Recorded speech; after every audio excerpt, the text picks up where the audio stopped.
अस्सलाम वालेकुम फ्रेंड्स, कैसे हैं आप सब। मैं होप करती हूँ कि आप सब ठीक ठाक होंगे और अपनी गार्डनिंग को एंजॉय कर रहे होंगे।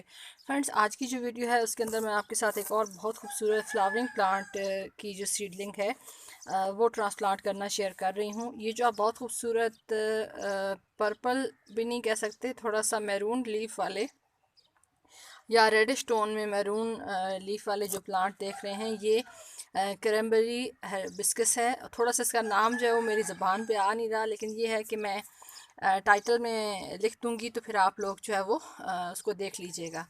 तो ये मैंने सीड से इसको ग्रो किया है और ये माशाल्लाह से 2 प्लांट रेडी हुए हैं और तीसरा जो सीड है वो अभी निकल रहा है। तो जब इसके जो पहले 2 लीफ निकलते हैं वो थोड़े इस तरह के निकलते हैं, ग्रीन ग्रीन, और उसके बाद के जो लीफ निकलते हैं वो इस तरह से थोड़ा कट कट वाले मैरून कलर के इसके अंदर लीफ निकलते हैं। अच्छा, इसका जो फोलियज है वो भी बहुत खूबसूरत है। अगर इसके ऊपर फ्लावरिंग ना भी हो तब भी ये देखने में बहुत खूबसूरत लगता है, और अगर आपने अपने गार्डन के अंदर इसको लगाया हुआ हो तो ये बहुत खूबसूरत नज़र आता है, कलरफुल। और अगर ये है कि इसमें फ्लावरिंग जो होती है तो फिर ये है कि वो एक इसकी इजाफी जो खूबसूरती है या इसकी खूबसूरती में मज़ीद इजाफा करने के लिए इसकी जो बहुत खूबसूरत फ्लावर हैं वो भी बहुत देखने में बहुत खूबसूरत लगते हैं। अच्छा, ये हाइबिस्कस की वैरायटी है या नहीं है ये तो मैं श्योर नहीं हूँ, लेकिन ये है कि इसको इसका जो नाम है वो क्रैनबेरी हाइबिस्कस है। तो आई होप कि ये नाम मैं सही ले रही हूँ, बार बार मैं आज से कह रही हूँ, लेकिन ये है कि कुछ नेम्स जो हैं वो आपकी ज़बान पे बिल्कुल नहीं आते। अच्छा, आप इसको 2 तरह से ग्रो कर सकते हैं। इसको आप सीड से भी लगा सकते हैं और आप इसको कटिंग से भी लगा सकते हैं। कटिंग से ये चक्कर है कि आप साल में किसी भी टाइम पे इसकी कटिंग लगा सकते हैं, चाहे बरसात में लगाना चाहें लगा सकते हैं, या फरवरी मार्च में लगाना चाहें तब भी लगा सकते हैं। तो कटिंग के लिए कोई इतना ज़्यादा इशू नहीं होता। और सीड्स जो हैं वो मैंने इसके जब आप लोगों के साथ शेयर किया था फरवरी में, मुख्तलिफ जो सीड्स लगाने आप लोगों के साथ शेयर किए थे, तो उसी वीडियो के अंदर आप देख सकते हैं जब मैंने इसके सीड्स लगाए थे। और अब ये है कि इतनी इसकी जो है ग्रोथ हो गई है कि अब इसको ट्रांसप्लांट कर दिया जाए, क्योंकि ये उन प्लांट्स में से शुमार होता है कि जिसकी रूट्स जो है वो डीप जाती हैं। तो इसके लिए बेहतर ये है कि आप इसको टाइम से ही ट्रांसप्लांट कर दें, ताकि इसकी रूट्स जो है वो नए पॉट के अंदर, या जो इसका पक्का पॉट होने वाला है या अपना घर होने वाला है उसके अंदर ये सेट हो जाए। तो इसके लिए मैंने जो है वो ग्रो बैग तैयार किया है, और ये वही ग्रो बैग है जो मैं आप लोगों के साथ अक्सर अपनी वीडियो में शेयर करती हूँ। अच्छा, इसके अंदर जो है वो पहले से मेरा एक प्लांट लगा हुआ था, पॉपी, और उसकी जो सीड्स हैं वो कलेक्ट करने के बाद उसकी जो स्टेम्स वगैरह थी ख़राब हो गई थी, तो वो मैंने निकाल दी हैं। तो अब ये है कि इसकी मिट्टी को अच्छा सा मैंने भुरभुरा कर लिया है, और इसके अंदर जो है वो नीचे मैंने सारी जिस टाइम पे फिलिंग की थी तो सारा इसके अंदर मैंने लीफ डाले थे, तो अब वो ब्राउन होना शुरू हो गए हैं। और अब जब इसकी रूट्स वहाँ तक जाएंगी तो उम्मीद तो है कि एक अच्छा जो सॉइल मीडिया है वो इसके लिए वहाँ पे मौजूद होगा। तो ये देखिए यहाँ पे, ये आप देखें, ये लीफ यहाँ पे देखें, ये इसके नीचे लीफ मौजूद है। तो अब ये है कि जब इसकी ग्रोथ वहाँ तक इसकी रूट्स जाएंगी तो इसको नीचे एक अच्छा फर्टिलाइज़र मिल जाएगा। और गर्मियों में जो हम प्लांट्स लगाते हैं ख़ास तौर पे उनको इतनी ज़्यादा फर्टिलाइज़र की ज़रूरत भी नहीं होती, क्योंकि ऑलरेडी गर्मी होती है, और अगर हम बहुत ज़्यादा फर्टिलाइज़र भी डाल दें तो ख़ास तौर पे अगर इस प्लांट के हवाले से बात करूँ तो ये मुस्तकिल पक्का रहने वाला प्लांट है, यानी ये ख़त्म नहीं होता। सिर्फ ये है कि विंटर में थोड़ा सा इसका डोरमेंसी टाइम आ जाता है, इसके लीफ वगैरह झड़ जाते हैं, तो ऐसे लगता है कि जैसे ये प्लांट ख़त्म हो गया है, लेकिन ऐसा नहीं होता। ये प्लांट जो है वो मौजूद रहता है उस टाइम पे।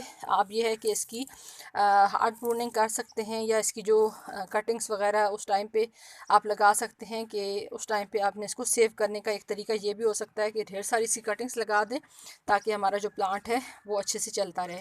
और जितना आप इसकी कटिंग लगाएंगे, ये भी वही चक्कर है जो कोलियस का है या एरिसीन का है, या इस तरह से जो दूसरे प्लांट्स होते हैं उनका भी ये है कि अगर आपने इसको अच्छा ग्रो करना है और साल साल अपने गार्डन में रखना है, तो फिर ये है कि आप इसकी टाइम टाइम से कटिंग्स लगाते रहें। तो अभी ये है कि इसके लिए कुछ स्पेशली कुछ करना तो है नहीं। इसका पूरा रूट बॉल मैं निकालूंगी, अगर ज़्यादा प्लांट्स होते तो उसको हम जो है वो अलग करते, लेकिन ये है कि इसको एज़ इट इज़ मैं निकाल के और इसके अंदर मैं होल कर देती हूँ, ताकि यहाँ पे हमारा पॉट जो है वो पहले से इस तरह से, ये देखिए जी जगह बन गई है। यहाँ पे अब मैं अपना जो पॉट है उसको निकाल के रूट बॉल को और यहाँ पे सेट करके तो फिर मैं आप लोगों को दिखाती हूँ।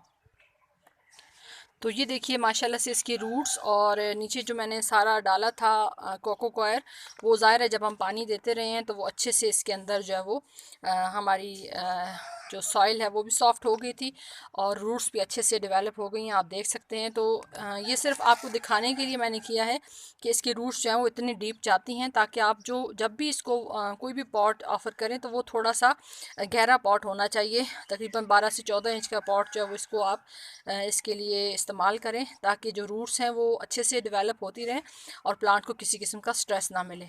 तो अब मैं इसको लगा के फिर आप लोगों को दिखाती हूँ।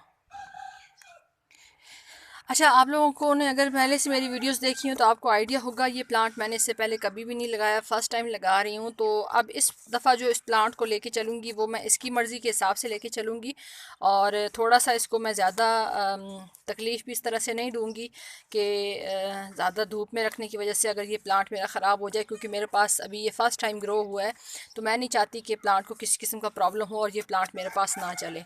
तो मैं अभी जो इसको लगाऊंगी वो 12-1 बजे तक की जो धूप होती है, इससे ज़्यादा धूप ना आए ऐसी जगह पे रखूँगी, या फिर ये है कि मैं इसको थोड़ा नेट के नीचे रखूँगी उस वक्त तक जब तक ये प्लांट जो है वो अच्छे से ग्रोथ करना स्टार्ट नहीं हो जाता और कुछ कटिंग्स मुझे इसकी नहीं मिल जाती।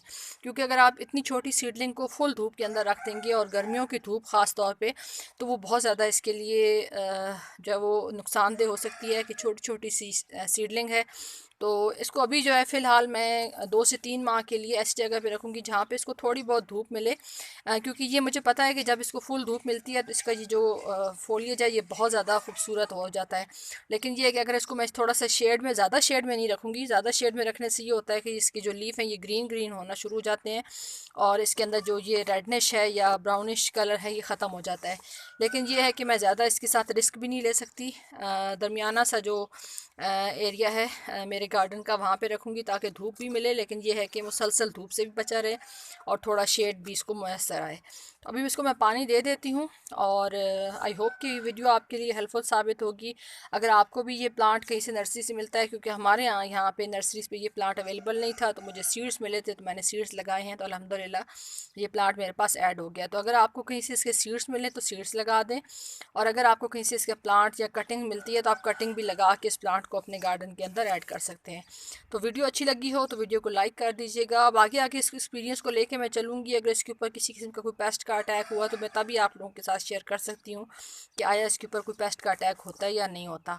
और लिक्विड फर्टिलाइज़र जब थोड़ा सा ये प्लांट मेरे बड़े हो जाएंगे तो तब मैं इसको ऑफ़र करूँगी। फ़िलहाल जो इसके लिए यहाँ पे लीफ कंपोस्ट है वही इसके लिए इनफ है। तो वीडियो अच्छी लगी हो तो वीडियो को लाइक कर दीजिएगा, चैनल पे नहीं हो तो चैनल को सब्सक्राइब कर दीजिएगा।